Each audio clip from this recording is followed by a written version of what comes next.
movimento de veículos nas estradas e rodovias aumentam no fim de ano, com a grande quantidade de viagens. Muitas pessoas se programam para fretar vans ou ônibus para viajar, e alguns cuidados são necessários para que a diversão não se torne dor de cabeça. Confira na reportagem de Carlos Augusto Soares. Matheus nem precisou ir muito longe. Na excursão para Brumadinho, organizada pelos alunos da faculdade, a primeira surpresa veio antes de o ônibus sair. Na hora que eu vi o ônibus pela primeira vez, eu já vi que as peças estavam muito enferrujado, não era um ônibus de qualidade.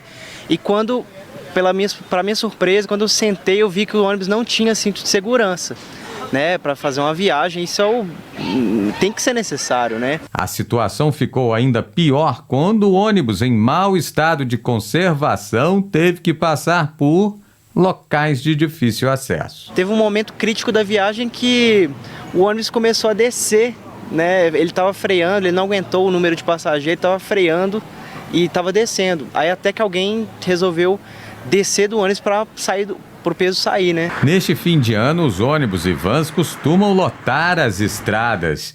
Muitos acidentes poderiam ser evitados bem antes da partida. Para evitar ter problemas durante a viagem e não correr riscos, é bom os passageiros seguirem à risca algumas recomendações. A primeira delas é conferir se o ônibus ou a van está em boas condições e tem a devida autorização para viajar, o que pode ser feito por meio de uma consulta ao site do DER, que também traz várias dicas para que ninguém caia nas armadilhas do transporte clandestino, alvo da fiscalização neste fim de ano. A empresa estando cadastrada, ela, para realizar a viagem, ela precisa obter a autorização específica para aquela viagem.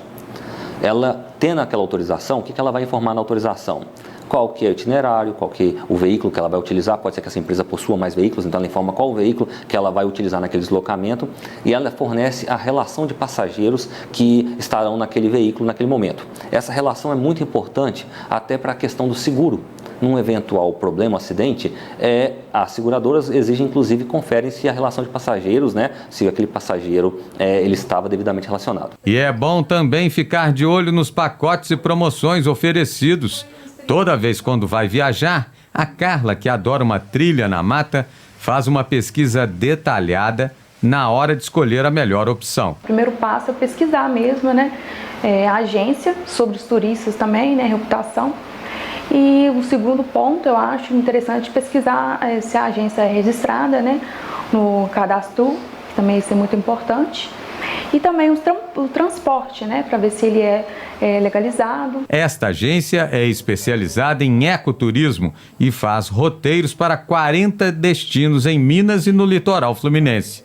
O dono diz que procura seguir todas as orientações na hora de contratar os serviços de transporte e cumprir as obrigatoriedades que regulamentam o setor. O estado de conservação da frota é muito importante, o aspecto de profissionalismo dos motoristas ali envolvidos, porque isso tudo impacta diretamente nessa experiência do cliente. Então, se a gente leva uma frota velha, com desconforto, um banheiro mal cheiroso, por exemplo, dentro do ônibus, são situações que acabam desagradando os clientes e que tornam a experiência negativa. Além da apreensão do veículo, o transporte clandestino também está sujeito a várias penalidades e infrações, como explica este advogado especialista no Código Civil. O Código Civil prevê que, em caso de acidente, o motorista que irá arcar com tudo.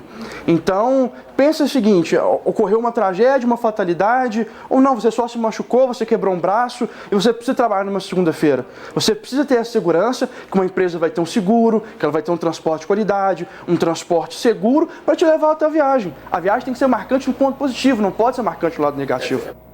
A previsão do tempo para Montes Claros nesta terça-feira é de sol com muitas nuvens e com probabilidade de pancadas de chuva a qualquer hora, e a temperatura deve variar entre 22 e 31 graus.